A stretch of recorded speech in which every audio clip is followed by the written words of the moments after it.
This is a ball, and this is a pendulum. It's missing the string, but it still works. You set the pendulum on the table, drop the ball, and the ball will swing back and forth almost forever.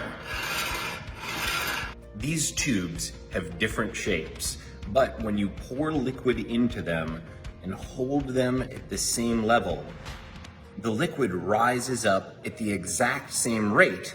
You would think it might fill up one of the smaller tubes before the bigger tubes, but it fills them all up at the exact same time.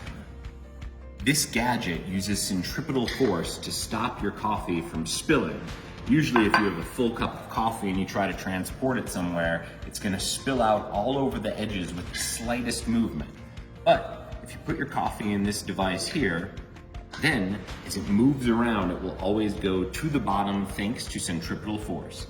I can pick it up, it doesn't spill. I can swing it around big time like that, but as long as the motion is fluid, it will not spill a single drop. This is a nail, and this is a balloon. Look what happens when I press the nail into the balloon.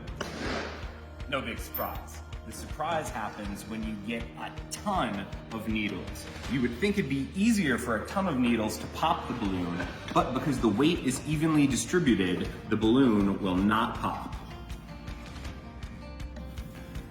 This is memory wire. It's wire that remembers its shape even when you unbend it. It all has to do with the temperature. When the wire's at room temperature, it'll take whatever shape you bend it out to be. But if you heat it up with a little hot water, it will go back to its starting shape. Let's try this out here.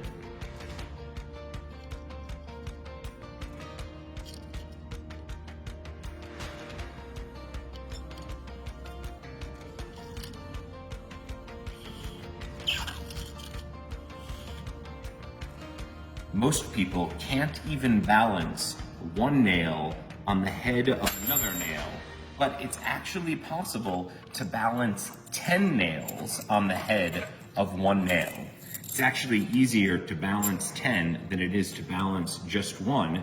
It's easy if you know the physics secret. You have to put all the nails on top of one of the nails in an alternating fashion.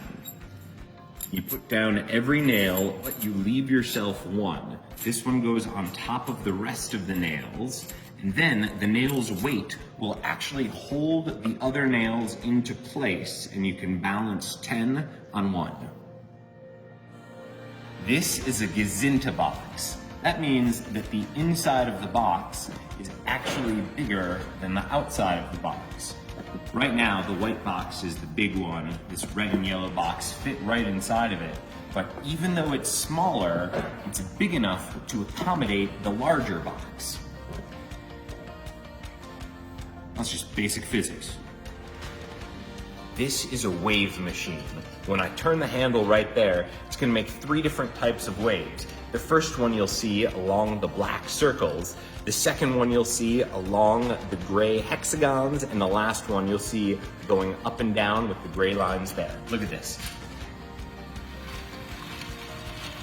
There's the first wave. Now you can see the next type of wave, and then here's the last type.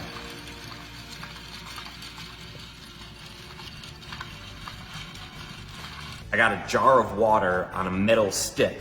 The metal stick is connected to another jar of water. If I flip it upside down there, you can see that there's a buoy hanging from the lid of that jar, same with the other side. Then you put this on the peg there, and that means we can give this a nice spin. Now when we do, the buoys are gonna travel to the side of the jar, but it's not the side you think. Look at this, the buoys are actually going to the middle. This machine runs forever.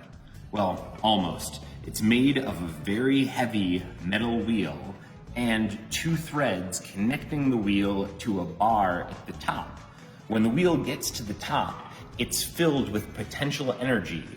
Then, as you let it go, it converts to kinetic energy, bounces down, rolls itself back up, giving it more potential energy, which converts into kinetic energy again. I'm gonna let it go, and we'll see how long it can go for before it loses height. All right, here we go. 3, 2, 1 and drop. Goes down, and then it goes almost back to its exact starting place. If you look, the amount of space that's going down each time is minimal. This is as close to a perpetual motion machine as you're gonna get. This end of the machine here is taller than that end down there. Check it out. Tape measure, this end is about 2.5 inches, but if we go down to this side, it's only 2 inches. Now, that explains why, if you take a pen and put it in the middle, it's gonna roll in that direction, because this direction is lower. However, it's a little different with this block of wood. See, this block of wood, because of the way it's shaped, does not roll down the machine like the pen. The block of wood rolls up the machine.